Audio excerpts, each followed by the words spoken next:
Hello everyone, I am Mecha Random 42, your favorite YouTube harpy. Now, there will be some spoilers for Terminator, whatever the heck it's called, blah blah blah, dark woke, whatever. The long dark woke fate of stereotypes and destruction of our youth, basically. You know, and since we've been warned, I'm gonna rant for a second here. While I pull up my merch store, you don't build up John Connor as the leader of the resistance, the most important person in history, just to blow him away in the first 5 minutes of the movie. Also, 666 Weevil, thank you for subscribing. If you guys do like my content, subscribe, share, the little share swooshy button. That one really makes all the difference. Commenting, interactions, the thumbs up, the impressions, that's what they like on YouTube. And you know, they like it when you buy the merch through Teespring too. Don't kill off John Connor. That's the biggest problem. So hashtag justice for John Connor. Also, hashtag movies are not mandatory. We don't have to see every movie opening weekend. We don't. And that's what we're getting into with this. Now, we're talking about opening weekend, box office, everything. They like to make it so that movies are sort of, you have to go see it opening weekend. Or else you're going to get spoiled. You're going to, oh no, you have to see it opening weekend. Because that's all they really count. That is where these movies make so much of their money back. And in some cases, they'll have a good word of mouth and get a nice second week. And then you got some movies like Joker would just keep going and going and going and growing and growing and growing as well. And I'm gonna pull that one up too as well here. Let me grab the box office for Joker just to kind of remind you of what good movies do versus some of the bad movies here. So that'll be our that'll be our comparison for good movies versus bad movies, even though it's not fair because it's not out of the theater yet. But you know, Terminator Dark Fate isn't out of the theater yet. I think we can already call it as a flop. So if you see and compare this, also shout out to Chris Perza who sent this along, great friend of the channel. He's the one who decided to compare Dark Phoenix to Dark Fate. Equally sequels to franchises that have been kind of going on a bit, in my opinion. More people wanted to see Dark Fate, though. A lot more people wanted to see Dark Fate because I think X-Men have more longevity than Terminator. Terminator had 2 good movies and a few sequels that some people like and some people really, really don't care that much for. We don't have the magic of Terminator 2. Terminator 2 was everywhere. I saw that in the theater as a kid, right? And part of it was because of John Connor. He was a hot guy at the time. I was that age, so none of this weird, no. At the age I was about the same age he was. That is part of why I saw this, because you have your eye candy. It's exciting. You had the Guns N' Roses song on the soundtrack. You had the biggest action stars ever. You had groundbreaking technology. You have all these memorable lines and iconic scenes. What do you have in Dark Fate? Nothing. Same thing with Dark Phoenix. It's just these unending sequels and cash grabs and dragging these franchises up where they shouldn't be. So look, we can see here the production of 185 for Dark Fate, 185 million. Dark Phoenix is reporting a $200 million production budget. That's with both of these films have had a lot of reshoots. I believe Dark Phoenix went through way more reshoots than Dark Fate. That being said, also, Dark Phoenix went through a lot of this whole Disney-Fox changeover, so Disney didn't really have to do anything other than just release this film when they acquired the rights to it, so that, they didn't care. They're like, we'll stick it out there. So it doesn't really hurt Disney that much for Dark Phoenix. But now for Dark Fate, on the other hand, this is entirely a different case. This is other people making this film. This isn't Disney. This isn't Disney buying it from somebody else. If we only have the 200, or if we have the 130 for the entire worldwide box office for Dark Fate versus the 246 million for Dark Phoenix. Now, of course, this is also over a month or so, because these movies last about a month in the theater. I don't see this movie really doing that much past its production. It can't really do that much past its production cost. Keep in mind, anytime you see the production, that doesn't include marketing, merchandising, sending these stars out to do interviews. That doesn't include every time you see that on a bottle of Mountain Dew or a bag of Doritos or wherever else they put the marketing and merchandising for these things on. Because that costs a lot of money. And a good estimate, a good, I guess a rule of thumb is you want to add half of the production cost to marketing and merchandising. Get anywhere between a third and a half, I think, is fair, depending on the film. It just depends on the film. So now we can go and look in their entire box office mojo here. So we're at 129 million. It didn't make that much more in this last week. Just now we're up to 34 million. In some cases with these bad movies, their domestic will double over the course of their run. Now we're only about a week out. We're only about a week out on this one, so it's not fair to call this one yet. But we can see the trends. We can see when your opening is 29 million, and you have something like Dark Phoenix that opened at 32 million, and that one was considered a giant stinker. This one's not. I mean, this is clearly going to be a flop, but. Now, I know what you're thinking, well, what about some of these other big controversial flops in the past, like ones that people actually admit that they lost money on? Well, the first one that comes to my mind is Solo, a Star Wars story. Now, due to all the reshoots, they're reporting a $275 million production. There was marketing and merchandising everywhere for this one as well, between the toys, the figures. It was at Denny's. You had the trading cards, the Therm Scissor Punch card at Denny's. I still want to get one of those because... missed opportunity. You had a character that could have been the whole Disney Star Wars is all missed opportunities. But this one actually did reasonably well, all things considered, and it's over the course because it had a really weak open. But then word of mouth kind of spread, and people were like, it's not that bad. A lot of people saw it later. A lot of people saw it at the $5 theater prices, because sometimes theaters will run Tuesday promotions where you get in for $5, depending on where you're at. So a lot of people did end up seeing this eventually. It wasn't that bad. It really wasn't that terrible. And same thing with Dark Fate. Not a terrible movie. Not a good movie, though. There's nothing memorable about it. And if you have any love of the John Connor character, the lore, the myth of Terminator, you're going to hate the movie. If you've never had any exposure to it, you're probably going to like it just fine.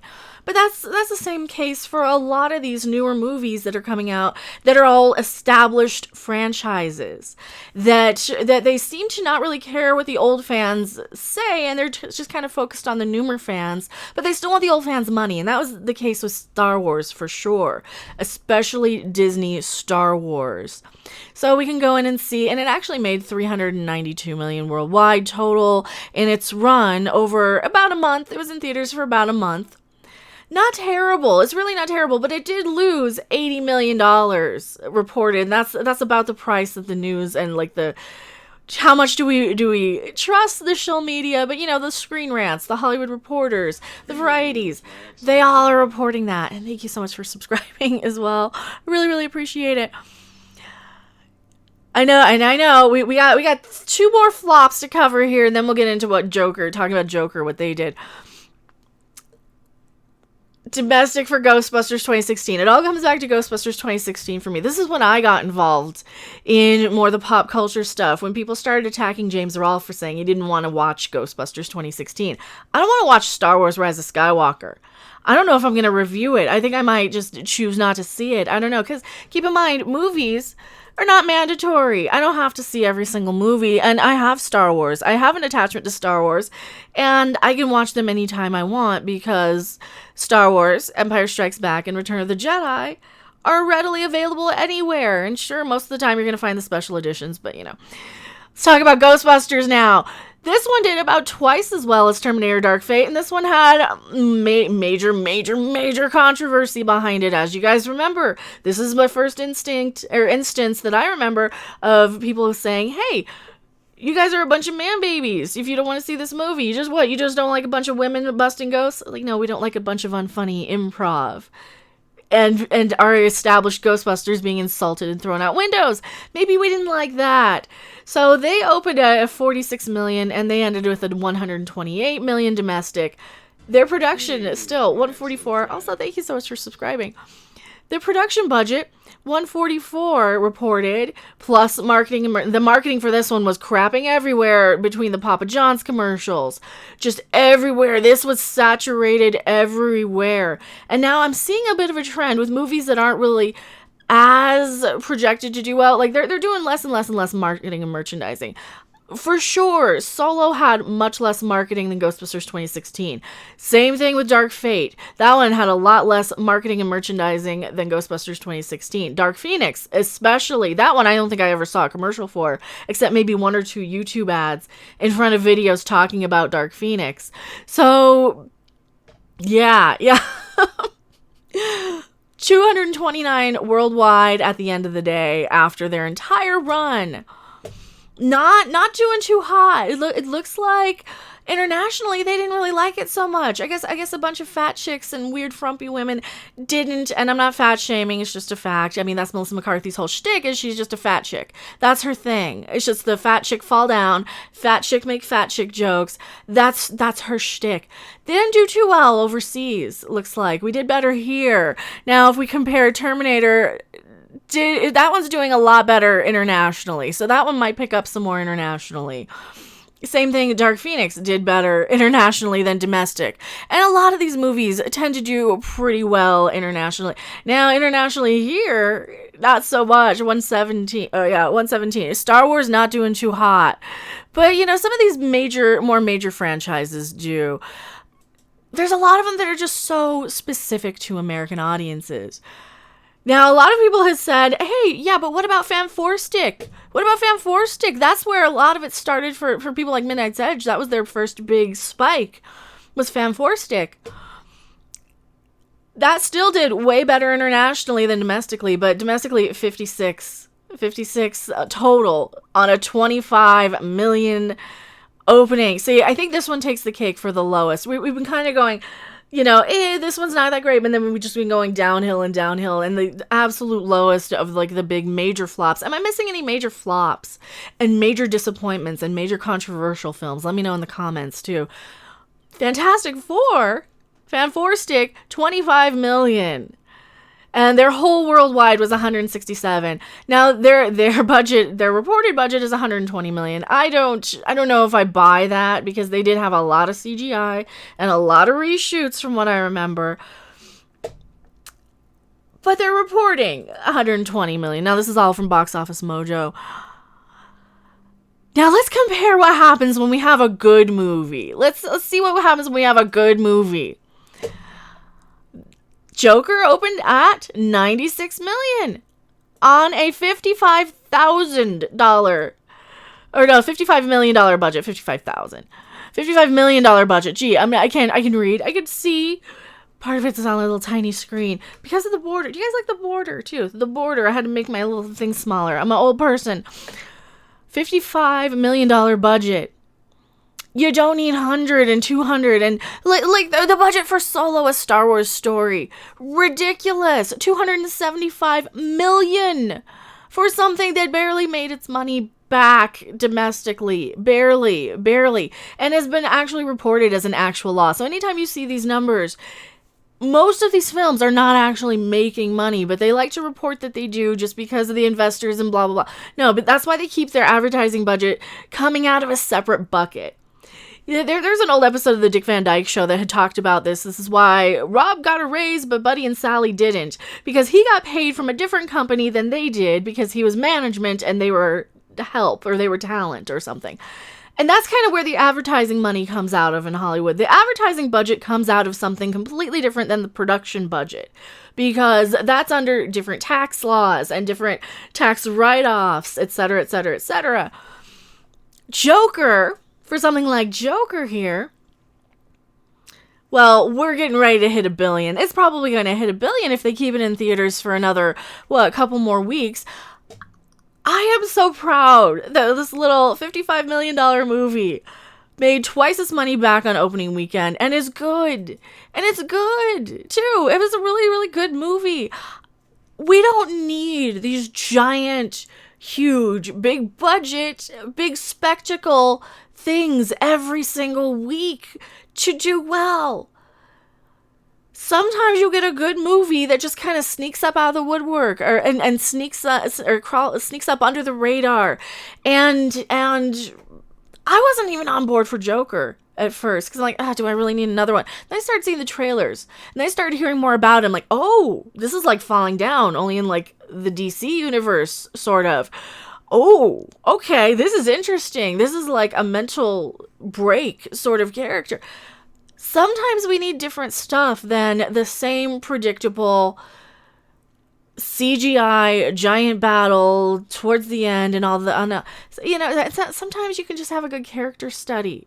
Sometimes you can have a lower budget movie and make seriously $55 million, making $1 billion. That is a good return of investment. All these other movies, oh yeah, they turn a profit. But for what? I mean, I would buy more Joker merch. I would buy more stuff like this. And that's a lot of this is just to sell merch, especially Ghostbusters, especially Star Wars. All of these things, they want to sell all this merch alongside. Well, you already saw what they do with all the Star Wars toys. I have a video on that. They all end up in a trash compactor and getting crushed. That's where all the Star Wars toys end up that aren't sold. So yeah, tell me what you guys think in the comments section below. I just wanted to go over this a little bit. You don't need to make the giant CGI shit show movies every year. Just have something well crafted. Don't pander to Hollywood. That's the other thing. Because Terminator, who was this made for? You making this for people who just want representation and diversity? People who just are like, oh, that's an old white dude, and cheer when you take him out? You literally took Arnold's dick away from him in this movie. You emasculated the Terminator. If you haven't seen it, I'll explain it for you if you're still watching this and haven't seen it. There's a scene where Arnold Schwarzenegger's Terminator, they go up to him and they find him, and this is the one that kills John Connor, by the way. And he starts to feel guilty and have a conscience, which is fine because we've established that he can break his programming in T2. God, I just want to watch T2 now. So he's in this sexless marriage with a woman, and he's raising her son. But of course, Sarah Connor says, oh, wouldn't she notice? You weigh 400 pounds and you're made of metal. You're not exactly human. Oh, it's not like that. We don't have sex. I just change diapers and I listen. And I'm funny. Oh my God. You literally took his dick away. This. And we know he's got one because we saw it in T2. Tell me what you guys think in the comment section below. I am Mecha Random 42, and I will see you guys on the next video, live stream, or wherever. Bye! Thanks for watching. If you liked it, make sure to hit that like button. And if you want to see more, don't forget to subscribe. See you in the next video. Bye!